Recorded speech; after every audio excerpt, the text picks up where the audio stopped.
Welcome back to Najwa Podcast. So, let me start with a simple questions. Imagine a cultural object from your country, something that carries history, tradition, and meaning. It was once part of everyday life, used in rituals, ceremonies, or passed down through generations. Now, imagine that object displayed behind glass in a museum thousands of miles away. It looks well preserved, it looks, it looks respected, but it is no longer home. This is the core issue discussed in the DW documentary titled Africa's Looted Art. And that's what I want to talk about in today's episode.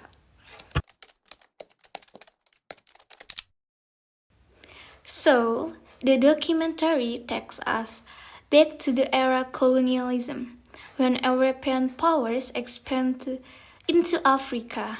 During this period, land and resources were taken, but so were artworks and cultural objects.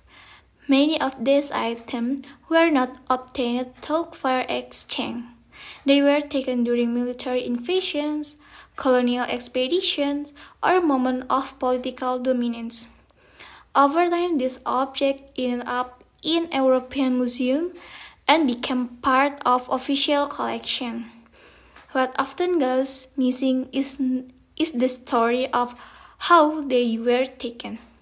And that leads us to an important question.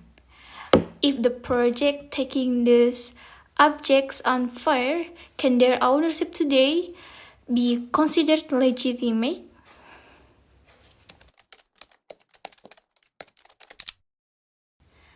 So, one powerful message from the documentary is that African art was never created just to be looked at.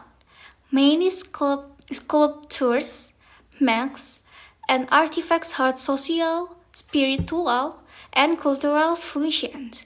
They were used in rituals, represent leadership, or symbolized community values.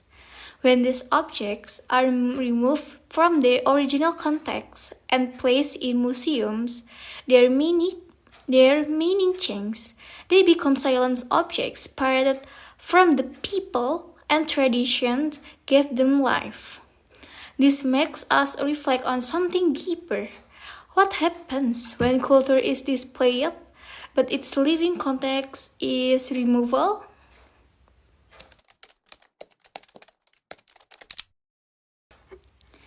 The documentary also focuses on museums in Europe, especially in Germany, which hold thousands of African artifacts. Museums are often seen as places of knowledge and education, but the film encourages us to question that idea more critically. Are museums only responsible for preserving objects, or are they also responsible for telling the full story behind them?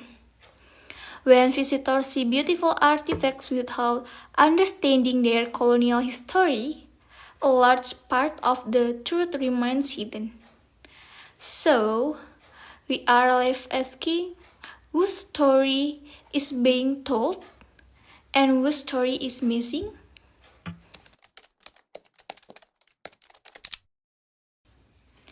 One of the most thought-provoking parts of the documentary is the discussion about returning looted art to their place of origin. This issue goes far beyond moving objects from one location to another.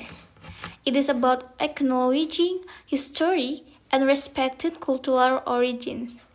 In the documentary, it becomes clear that requests from return are deeply connected to identity, memory, and the right to reclaim cultural narratives that were interrupted in the past. However, the process is not simple. There are debates about legal ownership, museum responsibility, and who should decide where these objects belong today. At this point, the documentary invites us to think critically. Who has the authority to decide the future of a cultural heritage?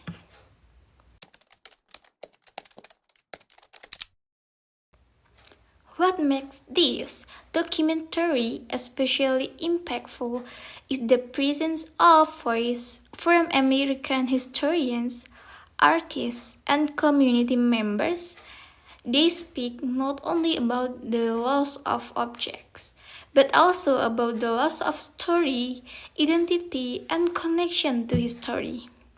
From them, seeing their cultural heritage displayed abroad feels like seeing a part of themselves disconnected from home. This raises another important question. Why are the voices of the original cultures often the last to be considered?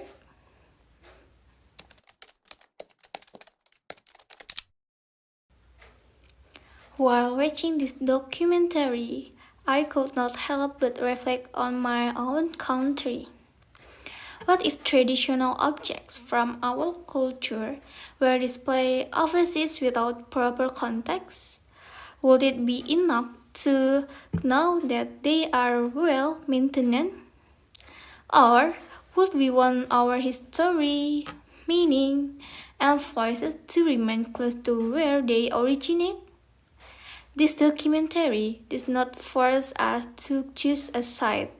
Instead, it encourages us to question what we usually accept without thinking.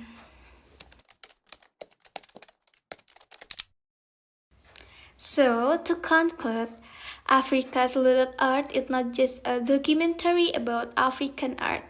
It is a conversation about history, responsibility, and cultural justice. It reminds us that the past does not disappear. It continues to exist in museums, collections, and narratives that shape how we understand the world today. Perhaps the most important question is not where these artworks are kept, but who gets to tell their story. Thank you for listening to my podcast. I hope this episode encourages you to look at museum, art, and history with a more critical perspective. See you in next episode. Bye.